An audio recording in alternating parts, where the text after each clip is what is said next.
Good evening student. कल मैंने आपको बायो इनऑर्गेनिक केमिस्ट्री के अंदर जो आवश्यक तत्व थे उन आवश्यक तत्वों में बृहद तत्व और सूक्ष्म तत्व, मैक्रो एलिमेंट्स और माइक्रो एलिमेंट्स के बारे में बताया था, जिसमें मैंने आपको क्लोरीन तक बता दिया था कि किस तरह से क्लोरीन का हमारे जीवन में उपयोग किया जाता है। आज का जो हमारा मैक्रो एलिमेंट्स है, बृहद आवश्यक तत्व है, वह है कैल्शियम। क्योंकि आप जानते हो कि कैल्शियम का जीवन में कितना महत्व है, कैल्शियम किस किस प्रकार से उपयोगी है। पहला इसका उपयोग है प्राणियों में हड्डी, दांत तथा सिंग के निर्माण में महत्वपूर्ण योगदान है। कैल्शियम से ही प्राणियों में जो हड्डी है और दांत हैं वो बने हुए होते हैं, और कैल्शियम की कमी के कारण ही इनमें कमजोरी आती है। रक्त के जमने में भी कैल्शियम आवश्यक है।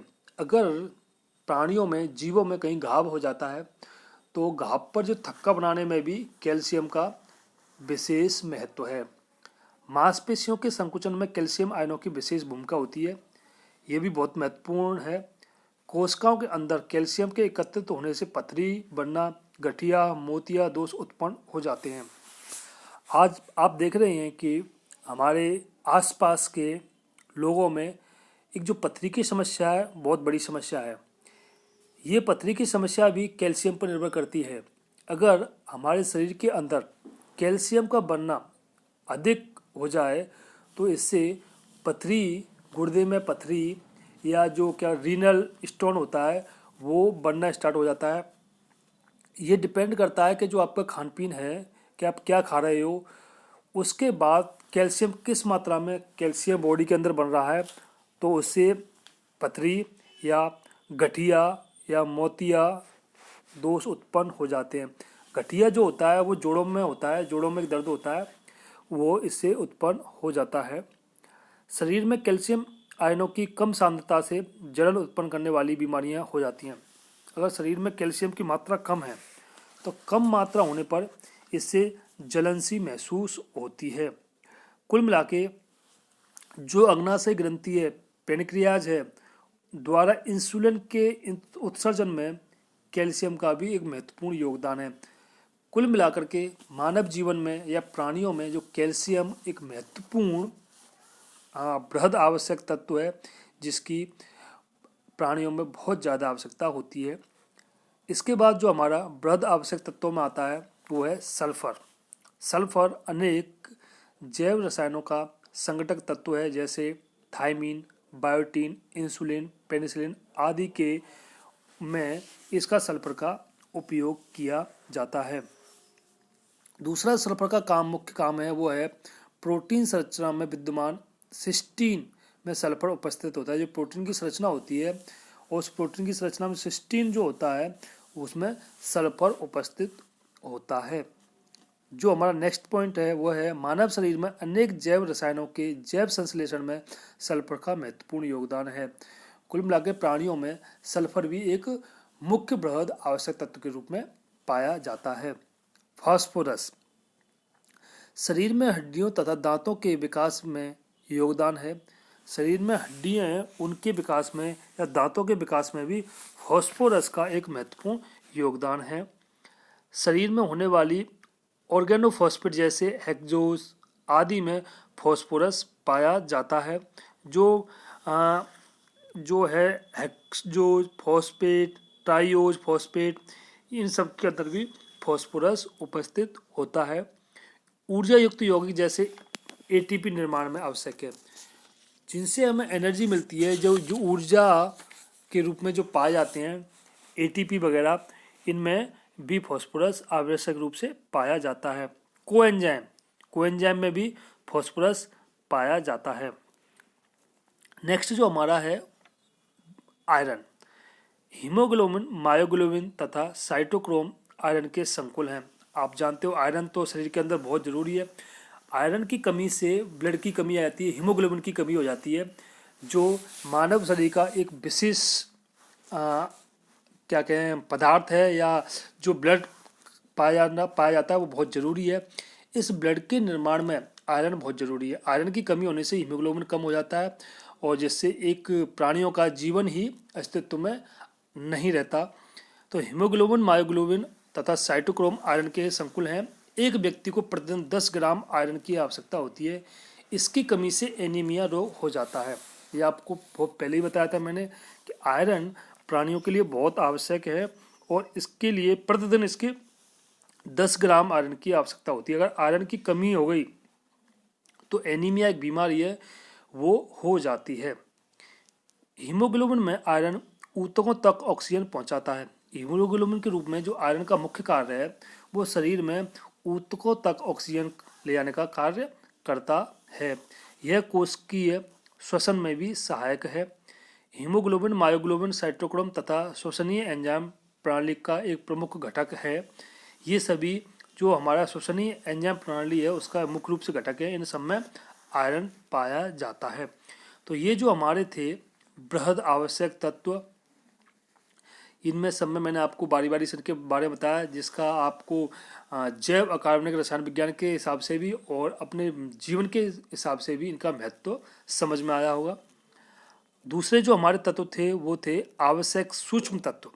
इससे पहले थे आवश्यक बृहद तत्व जिनकी अधिक मात्रा में आवश्यकता होती है और जिनके बिना प्राणियों का जीवन संभव नहीं है, या जिनकी कमी होने से कुछ न कुछ जीवन में विकृति उत्पन्न हो जाती है, या उसका विकास नहीं हो पाता है, या उससे कोई घातक बीमारी उत्पन्न हो जाती है। तो उनमें उनको बोलते हैं हम आवश्यक बृहद तत्व। आवश्यक सूक्ष्म तत्व का मतलब है कि ये तत्व वो हैं जिनकी प्राणियों में कुछ न कुछ आवश्यकता जरूर होती है, इसलिए इनको नाम रखा है सूक्ष्म तत्व। इसमें पहला है कॉपर। हीमोग्लोबिन के संश्लेषण में कॉपर का जो मुख्य काम है वो हीमोग्लोबिन के संश्लेषण में इसका उपयोग किया जाता है और ये इसमें सूक्ष्म मात्रा में आवश्यकता होती है। हीमोग्लोबिन के संश्लेषण में जो मैंने इसमें से कुछ रखा है, मैंगनीज। मैंगनीज है अस्थि संरचना में, सामान्य अस्थि संरचना के लिए मैंगनीज अत्यधिक उपयोगी है। मैंगनीज की आवश्यकता होती है अस्थि की संरचना में। अस्थि मतलब हड्डियों के संरचना में मैंगनीज की आवश्यकता होती है। जिंक जीवों में सामान्य वृद्धि तथा जनन क्रिया विटामिन ए की सांद्रता को नियंत्रित करने में सहायक है। जो जिंक है इसका जो उपयोग है ये सामान्य जो वृद्धि होती है, जिंक की कमी से वृद्धि, सामान्य जो वृद्धि है वो नहीं हो पाती है। जो जनन क्रिया है उनके लिए भी जिंक आवश्यक होता है और ये विटामिन ए की प्लाज्मा सांद्रता को नियंत्रित करने में भी सहायक होता है। तो जिंक का भी बहुत महत्व है। कोबाल्ट विटामिन B12 का संगठक तत्व है। जो कोबाल्ट है वो विटामिन B12 का संगठक तत्व है। विटामिन B12 रुधिर कोशिकाओं के बनाने में सहायक होती हैं। क्रोमियम कोलेस्ट्रॉल की मात्रा को संतुलित करने में क्रोमियम का महत्व है। आज के समय पे खान पीन की वजह से कोलेस्ट्रॉल की जो मात्रा है, कोलेस्ट्रॉल की मात्रा बढ़ने से हाई बीपी होना, चाहे हार्ट अटैक की स्थिति होना, ये सब कोलेस्ट्रॉल पर ही डिपेंड करता है। इसके कंट्रोल करने के लिए क्रोमियम की आवश्यकता सूक्ष्म मात्रा में पड़ती है। मोलिब्डेनम पेड़ पौधों में नाइट्रोजन यौगीकरण के लिए उत्तरदायी है। जो पेड़ पौधे जिनमें नाइट्रोजन यौगीकरण होता है उनमें मोलिब्डेनम एक आवश्यक तत्व के रूप में काम में आता है। आयोडीन थायराइड ग्रंथि में तथा मानव शरीर में आयोडीन की कमी से गलगंड नामक बीमारी हो जाती है। ये तो आप जानती हैं कि आयोडीन का मानव शरीर में, प्राणियों में बहुत महत्व है। अगर आयोडीन की कमी शरीर के अंदर हो जाती है तो उससे गलगंड रोग हो जाता है और वो एक बीमारी हो जाती है। इसलिए आयोडीन नमक की जो सलाह देते हैं कि आयोडीन नमक का इस्तेमाल करना चाहिए, लेकिन ये भी सूक्ष्म मात्रा में।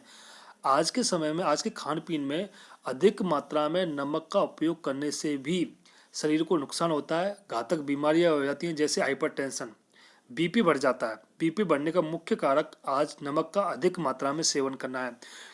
तो आप देख रहे हैं कि नमक को, आयरन को किस में रखा गया है, इसको रखा गया है, इसको आयोडीन को किस में रखा गया है कि आयोडीन की कमी से कौन सा रोग हो जाता है, गलगंड नामक रोग हो जाता है। इसीलिए आयोडीन जरूरी है। फ्लोरीन हड्डियों तथा दांतों के विकास में फ्लोरीन की सूक्ष्म मात्रा आवश्यक है। फ्लोरीन की सूक्ष्म मात्रा का उपयोग इनमें किया जाता है। जो हड्डियां हैं दांतों के विकास में फ्लोरीन का सूक्ष्म मात्रा में आवश्यकता पड़ती है। तो ये जो हमारे आवश्यक सूक्ष्म तत्व थे, इनमें कुछ कुछ जो तत्व उनके बारे में जिनका प्राणियों में या पेड़ पौधों में सूक्ष्म मात्रा में आवश्यक होना बहुत जरूरी है। अब इसके बाद जो दूसरे तत्व थे हमारे, जो पहले तत्व थे उसमें आवश्यक तत्वों के बाद दूसरे जो तत्व थे वो है सूक्ष्म मात्रक तत्व। ये तो आवश्यक सूक्ष्म तत्व थे। अब दूसरे आते हैं सूक्ष्म मात्रक तत्व, ऐसे तत्व जिनकी किसी जीव के लिए सूक्ष्म मात्रा में आवश्यकता होती है, सूक्ष्म मात्रक तत्व कहलाते हैं। ये तत्व धातुओं के रूप में पाए जाते हैं, जैसे वेनेडियम है, क्रोमियम है, मैंगनीज है, कोबाल्ट है, निकेल है। ये सभी जो तत्व हैं इनकी सूक्ष्म मात्रा में आवश्यकता होती है, इसलिए इनको सूक्ष्म मात्रक तत्व कहा गया है। तो हमारे बायो इनऑर्गेनिक केमिस्ट्री के अंदर जो बहुत सारे जो तत्व थे, जो आवश्यक तत्व थे, और उसमें भी हमें बांटा गया था कि आवश्यक बृहत तत्व और आवश्यक सूक्ष्म तत्व। इन सब के बारे में मैंने आपको बताया है। इनका उपयोग केमिस्ट्री में नहीं, हमारे दैनिक जीवन में भी बहुत उपयोगी है और इनकी जानकारी होना भी बहुत आवश्यक है। तो ये हमारे आज के जो आवश्यक तत्व थे और सूक्ष्म मात्रक तत्व थे, ये सभी इस प्रकार से इनका मानव जीवन में या प्राणियों में या पेड़ पौधों में उपयोग किया जाता है।